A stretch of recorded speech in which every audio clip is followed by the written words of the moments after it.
Nebraska's a talented football team. And they played really hard and played well. Clearly had momentum at halftime, so we knew it was going to be tough. And just walking off the field, Albert Einstein quote kind of hit me about, not everything that can be counted counts, and then not everything that counts can be counted. And I think that sometimes explains the way things go in sports. That's what's so interesting. As much as you want to analyze it, slice it, dice it, cut it up, all that stuff. And I know statistics are important, but sometimes you just got to find a way to win. And our team did that. Down 10-0. I think our guys really dug in and made plays when it mattered. And that's really what you have to do if you're going to be successful. They kept working. Starts there, and then they believe in each other too. So big things. And then just a couple of axioms that we always talk about with our guys. Penalties. I think we had 1 tonight. They had 4, so it really wasn't that big a factor. But the fact that we played clean was certainly important. And turnover takeaway margin. For my whole time in coaching, that's the most important stat there is, and we came out two up on the count on that one, and that was obviously a huge thing. Then the other building block for us for 20-plus years is just special teams, and there are a lot of things that happened tonight in special teams that were significant, but it's easy to cherry pick, Drew's field goal at the end. But I would also suggest, that punt that reset prior to that to put them on the 20 tied right in with that. So, you think about that. Change in field position, getting the turnover or takeaway, and then certainly Drew coming up big. And even better there, you just think about a year ago with Drew, basically got benched at the end of the Nebraska game last year. And, what a contrast to tonight. And we all had tremendous faith. So just really proud of the guys, proud of how they finished. November 3-1. We were 4 out of our last 5. So, and to win the last 2 are really big, and we've had our things to overcome, so just proud of the effort everybody put in there. And then just, in closing, really got in the locker room. The first thing I said to our guys, younger guys, I just said, hope you guys are paying attention because, things like that, hopefully they're learning. They're not out on the field actually doing it, but they're with their teammates watching it. And it all goes back to the older guys, our best guys, our experienced guys, doing a great job. And no better illustration there of the play Caleb made. To put us back in the ball game, and you can't explain that play. It's just a phenomenal effort. A lot of good things to get them started. The guys outside did a good job blocking, but what a unbelievable, just a fantastic individual effort. But again, if you're going to win a game like that, somebody's got to step up and do something, and we've had those through history too. So just really happy. And then the other thing right now is we look forward. We've got a chance to rest here a little bit, and everybody needs one. It's been a long, tough season. It always is in the Big Ten. That's nothing new there. And, it'd be really nice for our guys to have some time here, get regrouped a little bit. And one thing I do know for sure, wherever we end up, it'll be warmer than it was tonight. So we'll figure that out whenever they tell us where to go. But right now we're just going to enjoy this one and let it kind of simmer for a while. It's a good deal. I'll throw it out for questions. Yeah, Scott Docterman with The Athletic. I want to actually take you through the decision to kick the first field goal because you recovered the ball at the 4. You're probably thinking we got a chance to get 7. It didn't happen. Did you think at all about? Absolutely. Oh yeah. And did we punt once or twice from midfield? I think twice, right? No, I'm sure we were getting booed. Obviously we're getting booed. Sometimes you can't be a fan. Like you just got to think about what's going on, how we're playing.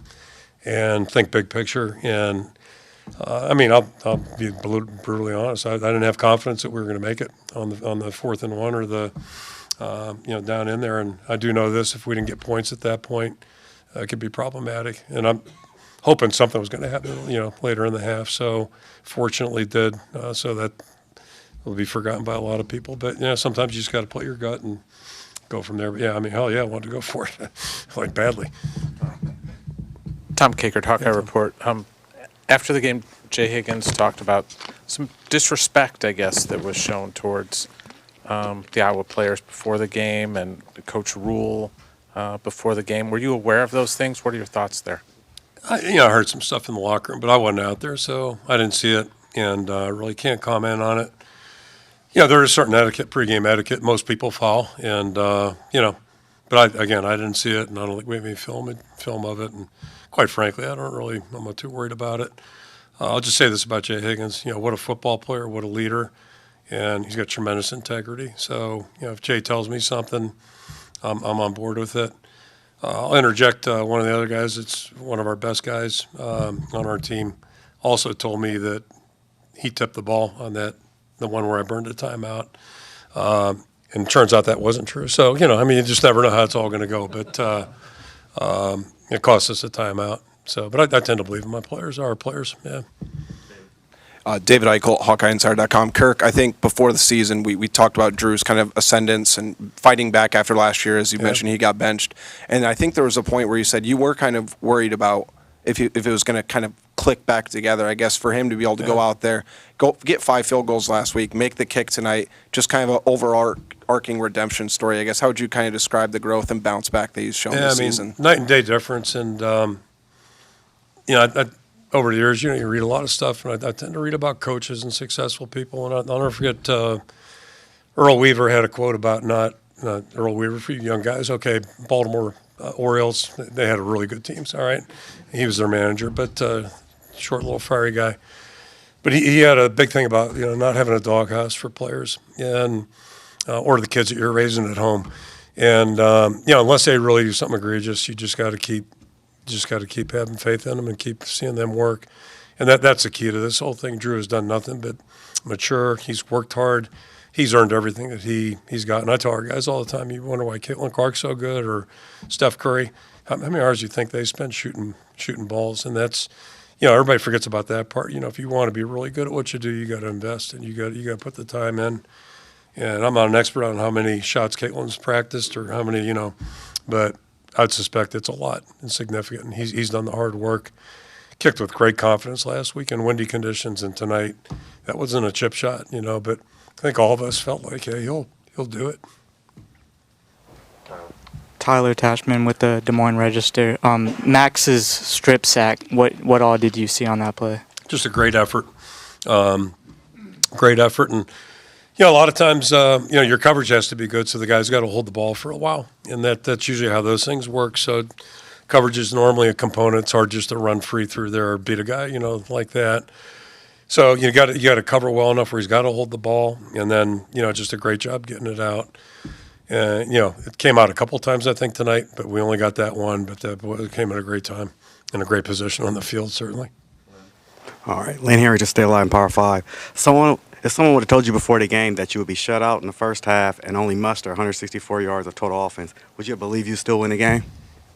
The odds are against you, right? The odds are against you, but that's why, you can't believe in that stuff. You just got to, the football is still about finding a way to be successful somehow, some way, no matter what sport, but this is what we do. So stats are important, but, if it's stats versus, coming out on top, there's not even a close, one's way out in front of the other in terms of first and second. And, those stats, nobody remembers them in December anyway. It's about finding a way to be successful, and our guys have done a good job of that. Yep. John Steppi at the Gazette. Clarifying question from pregame. Cade McNamara, didn't see him as part of senior day ceremonies. What kind of went into that? Looked like he was among the 23 who was supposed to be honored. Yeah, opt-out's a big term right now, right? Opt-outs. He just declined the chance to come out, and that's strictly up to him. It was his desire, so we're going to honor that, and we'll see where it all goes here. Hopefully he's feeling better. As I said last week, he's had a rotten 3 years, so I hope everybody can be empathetic towards that. Hey, Kirk. Elliot Clough, Hawkeye Beacon. It seems like, every time I've asked this question from the older guys, from Max, everybody had 100% confidence that Drew was going to hit that last field goal. Do you feel the same? And I guess, do you say anything to him as he's trotting out on the field, or you just let him go? No. Then they called the timeout, so he actually came over by our bench to, take a couple practice swings. But right, wrong, or indifferent, I just kind of let those guys go like they're in their own zone. They don't need me saying the obvious, like, you can do this or go get it. But I would go back and I can contradict myself a little bit. Everybody's confident because of the way he practices typically, but I think I've said before, like, he's not always on Wednesdays. Sometimes I leave the field scratching my head, and I've requested he quit fooling around like with new techniques when we're doing team stuff. Like, do that on your own. You guys are on your own all the time as kickers. But he in general, he practices well, but I think everybody knows the maturity. He's a much different player than he was last November, and his teammates all know that. So and the way he's been performing, so that's why everybody's confident in him. He's earned that. A couple more. Hi, Kirk. Mike Collas, thegazette.com, Cedar Rapids Gazette. These walk-off wins with field goals have become pretty common for you guys in recent years. What separates winning a game like that and winning games like that as opposed to not? I'm not comparing us to anybody else. Just I want to qualify that statement, but I think winning in November, and I think, tight games, and those are both things you have to do if you're going to be any good. To me, a big part was just mental toughness and being able, like tonight, nothing was going well. Basically, we were playing pretty well in defense, and then, they get that drive for a touchdown, so all of a sudden it's 10 instead of 3. And, quite frankly, at halftime, there wasn't a lot to be enthused about just in general. But, nobody let that get to them, and that was 30 minutes, and, the point was we still got 30 more minutes. And I doubted we were going to go out there and just start, running up and down the field and, playing with great proficiency. It would have been great if that happened. Can't count on that, so you just got to keep finding ways to win. But it all starts with guys playing tough, and they got to play with great effort. And you got to have some belief in there too. And that's across the ball, offense versus with defense and defense with offense, special teams. And, we work with really quality people, so that I think it's a little bit easier. And I go back to that point I made earlier. Our best guys got to be our best guys, and they, it doesn't get any better than Jay Higgins. It doesn't get any better. And, go right down through all those seniors.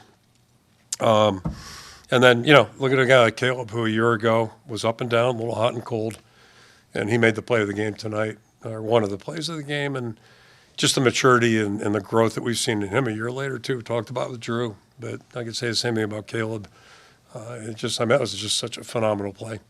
And you can't draw that one up. It's just a guy doing something extra, and that's how you win games like this, because it was tough tonight, really tough. Chad Lights, Dakota Des Moines Register. Real quick before I ask my questions, Brian Allen was a surprise injury. Is that serious thing or? Yeah, so he's been, I don't want to say nursing, but he's been playing with something that's been problematic, and he decided this week he can't go any further. So he's got a couple of surgeries waiting for him. One will be sometime next week, I believe. Okay. And then, another one in January probably. So he'll be out this spring, but it was all medical. Yeah. And then I just want to ask about Jackson Stratton, who's been the hot topic lately here, but hadn't been asked about today. Like, was Brendan available, or was he kind of emergency only? Yeah. And then how did you feel? Emergency is a strong word, but he was available but not mobile, early mobile. Yeah, He's still sore, and I don't think the medical staff thought he'd make it this far, but he Yeah. had a good week, other than, just how long would he last, that type of deal. So perfect scenario was keep him out. And then, the one thing I'll circle back to Jackson, clean, no turnovers, right? And, he's touching that ball I think he dropped the first snap of the second half. That was not real encouraging. But he just kept in there and gave us a chance to win. Last question. Yep. Coach Dan Stacy, I'll come back to you. Sportscast Media. I know you may not want to talk about this, but you're one win away from tying Woody Hayes. How do you feel about that, or have you thought much about it? I haven't thought much about it, and I can tell you, I just wish it would happen. If it's going to happen, I wish it would happen. Only so everybody quit talking about the damn thing, because it's. I never got into it for this, and it's like, there's an old movie, Being there. I'm going way back, like early '80s or in the '70s. Peter Sellers. I got to go back and look at it because I thought it was a cool movie. Chauncey the gardener, right, got hit by the Queen's car or whatever. Next thing you know, he's like the advisor to, and that's my life story right there. Like, I'm a line coach that ended up being here. So if it does happen, it's actually be kind of amusing. Like, how the hell did that happen? Yeah, it'd be amusing, but we'll see. Last question, Scott. Yeah, I wanted to ask you about Caleb Johnson. Scott Docterman with The Athletic. I know you're right. Yeah. I wanted to ask you about Caleb because, that was his 10th touchdown of 20-plus yards. And, from where he was on opening day and where I guess you were on opening day to today. Yeah, how about it- that? We were both sitting in the penalty box. weren't we? Yeah, exactly. It looked like he could have gone either way. That a lot of players just, oh, forget it, I'm done. But he chose the other route, and he's always been effusive with his praise of his teammates. And I guess could you speak to his maturity over 3+ months, and then also his immense talent that he's displayed this year? I'll go back to that Earl Weaver thing about dog houses. He's always been a great young guy, but just need a little bit more guidance maybe and some firmness, and that's our jobs. And like it or not, and maybe in this day and age that's not popular, but my theory is most good players, the ones I've been around for 40-some years, most good players want to be coached. Sometimes they have a funny way of showing it, but they want to be coached. And his teammates were supportive of the plan. And the most important ingredient of everything was Caleb's a quality guy who wants to be a really good football player. And boy, he's demonstrated that week in and week out. His consistency and performance has been great. He's the same guy. You guys don't get to see him during the week. Same guy in the practice field. He's upbeat, positive.